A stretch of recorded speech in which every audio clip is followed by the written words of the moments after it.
Welcome to this, the 7th episode of the Living Memory Association YouTube Reminiscence videos.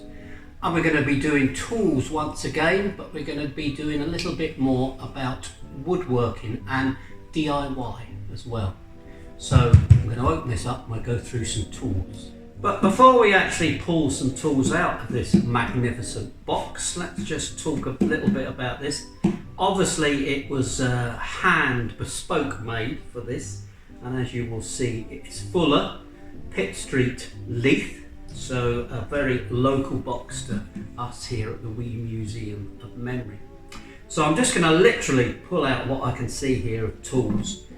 We'll start with this one. Now, lovely bit of quite rounded wood, solid wood. As far as I know, I think this was to do with roofing, and I think this was to bash out lead to go around the contours of a roof, but if it isn't, please comment and correct me, won't you? Put those down there. Planes, there are quite a lot of planes in here. Now when in the museum here, because it's very much hands-on, we do tend to take the blades out of these, but you will see this is a metal plane which has, and I do like this, as I said last episode, when they've been repaired, that's been welded, obviously broken at some point. Did you use one of these, or did you use one of the old wooden box planes? Let's have a look here. So we've had planes, let's have a little look at drills. And this is a Bib and Brace drill, as far as I remember, with a lovely thick, I don't think that is certainly not a wood making drill there. I think that's more of a metal drill, but very much you brace that against your chest and then did that with it in the good old days before power tools, when we had to do so much physically. This is a slightly out of place, but nonetheless we'll talk about it. Fabulous, more of, I would say, more of a plumbing or mechanics tool. Adjustable spanner, and a magnificent, made in Sheffield, as we were talking about tools last time. Various files. Did you use one of those? Do you remember those? And various, as I said, lots and lots of different types of drills. As I say, this is absolutely full of tools. Probably could do with a little tidying. That, I believe, is a Tenon Saw. Again, this is a later one, got a plastic handle. And of course, if you're a good woodworker, you'd need one of these squares. Now this is a lovely one actually, with brass inlays and a lovely piece of solid wood. If you were a carpenter or a joiner, did you serve an apprenticeship? We talked about long apprenticeships last time with motor mechanics. And something else that would certainly go with woodworking, all these chisels. They all have, this is not a straight chisel, this has a little angle to it, so these were all for different types of cutting into wood, beautifully sharpened by the look of it over many years. Again, quite a skilled thing to be able to sharpen tools. And talking of sharpening, sander here. Now I presume this is probably for sharpening tools, but the other thing would be an oil stain, of course. A lot of these, and I can see from that, so I'm bringing it back there, actually that's handmade. This is a hand cut piece of wood, and that has been nailed on there and the sandpaper stuck on.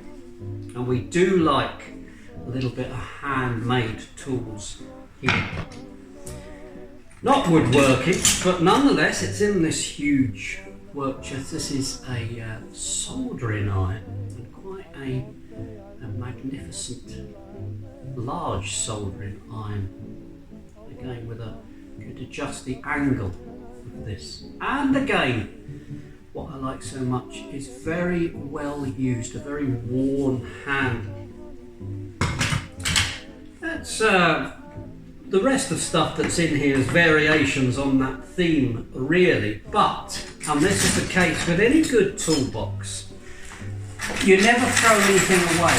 So in the bottom of this toolbox, you will see a whole lot, and I mean a whole lot, of odd brackets, washers, a Jubilee clip, various screws, nails, and this is an interesting historical point. Screws, of course, were slotted, and everything now tends to be Phillips head fixing on top of the screw, because of course screwdrivers are now largely cordless powered ones, so you cannot use a slotted screw with a powered screwdriver because it just slides out. It needs to fit firmly into the screw head. And as I can see from that slotted screw head, that is a well-used screw already, so probably used over and over again. You didn't just throw stuff away. And it's amazing what you can actually find. This lovely old canvas bag, which has been incredibly well used, as you will see from here, was found outside of a skip, hanging on the outside of the skip, and it really is somebody's tool bag. And I would imagine maybe a joiner, a carpenter, or maybe somebody was just doing a lot of DIY carrying this with them. But it contains pretty much what he would have carried around, minus, I think we're missing a hammer, which I've used somewhere else. But we have in here a little small hammer for more delicate work. We spoke about drills in this big toolbox, but here's another. I remember these certainly more in the 60s, maybe. But again, been superseded by cordless screwdrivers and drills. Otherwise, just containing all the stuff he would have needed: screwdrivers, various screwdrivers, short screwdrivers, long screwdrivers, a chisel, and again another angled one. Yes, it seems to be quite a lot of screwdrivers in here, so whatever he was doing was a lot of screwing going on. And just like we did in the toolbox, just to prove my point, here at the bottom of the bag are various assorted screws, Allen keys, washers, etc. It's a lovely piece of history of what this man was carrying around when he was doing some work. Two tools we're going to talk about, or an adaptation, certainly one of them, finally, to finish this wee session off. So two final pieces from our toolbox and tool bag that we have here. What do you think that is, apart from obviously being a small saucepan? Well, it has a connection with the first item that I brought out of the toolbox, I believe, but once again, correct me if I am wrong, I think this was used for boiling down lead for roofing. I'm assuming it is an existing saucepan that's been adapted, but once again, extremely well used. And finally, and we'll put up a nice big photo of this intriguing adaptation of, well, you probably can't see it from there, but hopefully you will in the photo. What's that been adapted from? I don't know actually what it is for, apart from the suggestion it may be a bottle opener, but it's a little bit delicate, I would think, for that. Possibly used, the person who had this toolbox actually did a bit of watch repairing, so maybe it was used in something like that. Some very old-fashioned style insulation tape wrapped around there. Have you guessed what it's made from? Well, I think it could be a spoon, but I think it's a fork. So obviously somebody has cut the tines, the forks off of there, and just put in that wee little hook there. But a lovely piece of adapting an existing utensil to make a tool. Well, thank you very much. I hope that brought back some memories about tools for you. Please do remember, if you have any comments, put them into the comments section, or if you have any memories or if you have any photographs, please contact us. You can do this via www.livingmemory.org.uk.